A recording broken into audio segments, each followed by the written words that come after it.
Logo depois da eleição do Bolsonaro, muitas pessoas me procuraram para relatar a insegurança e o medo que estavam vivendo por tudo aquilo que o Bolsonaro representava. E muitos familiares de LGBT diziam que não conseguiam dormir por preocupação, por conta dos seus filhos, filhas, andarem nas ruas e poderem sofrer algum tipo de violência. E essa não é uma preocupação fantasiosa, porque o Brasil, por exemplo, as estatísticas apontam que ocorre uma morte a cada 16 horas, e o Brasil é o país onde mais se mata pessoas transexuais. Então, é um temor real que as pessoas vivem e passaram a viver, ainda mais depois da eleição do Bolsonaro, por conta da disseminação do ódio. Eu queria que você, se possível, Moisés, relatasse um pouco como que é essa vivência no cotidiano das pessoas que fazem parte da população LGBT,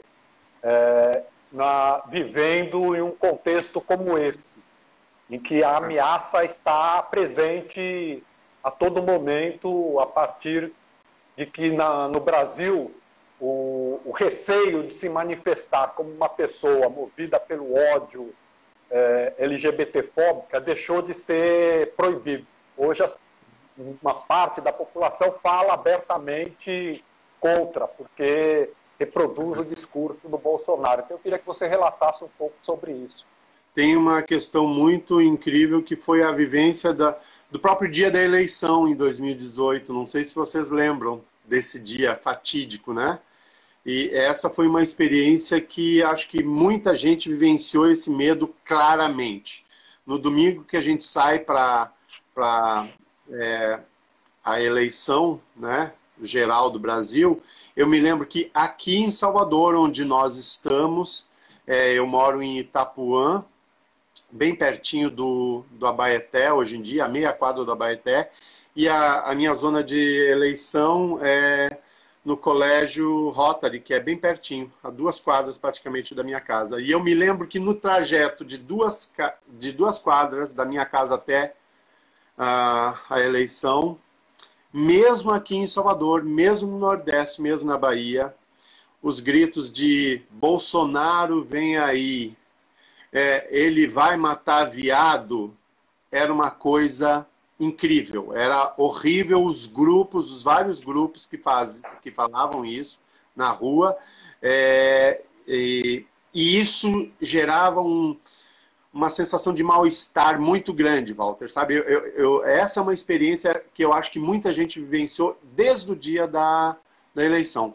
Mas no pós-eleição, antes mesmo de Bolsonaro assumir, nós caímos num período de total, como é que eu vou te dizer? A gente tinha insegurança de tudo, como é que ia ficar as políticas que a gente tão arduamente conquistou nesse país. Então isso é uma questão muito difícil da gente ter iniciado um governo com total instabilidade e insegurança sobre o campo dos direitos da população LGBTQI+, no Brasil. Porque a gente sabia que a grande base que elegeu Bolsonaro no nosso país era uma base que tinha alguma ligação com grupos fundamentalistas, principalmente religiosos.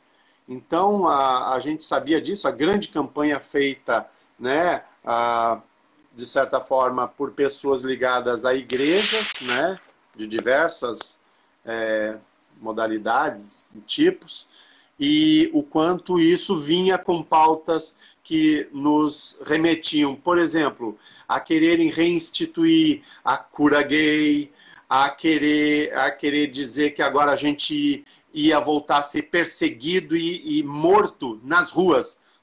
Ou seja, qualquer um que fosse gay voltaria a ser alvo nós estaríamos com um alvo nas costas novamente na nossa sociedade, a partir de um candidato a presidente que ele dizia nitidamente que era contra homossexuais, né? Então, isso é muito ruim para a sociedade, porque, para além do resultado de uma eleição, Walter, a gente tem claramente uma pessoa que sinaliza sua posição fascista contra minorias, abertamente para a população. E o simbólico disso, sobre o que as pessoas percebem, né? Sobre a percepção da população acerca da população LGBTQI+, é terrível. Isso influencia negativamente o campo dos nossos direitos, porque a gente volta a ser um grupo que pode estar sujeito à violência novamente, e a morte já nos é natural mesmo, né?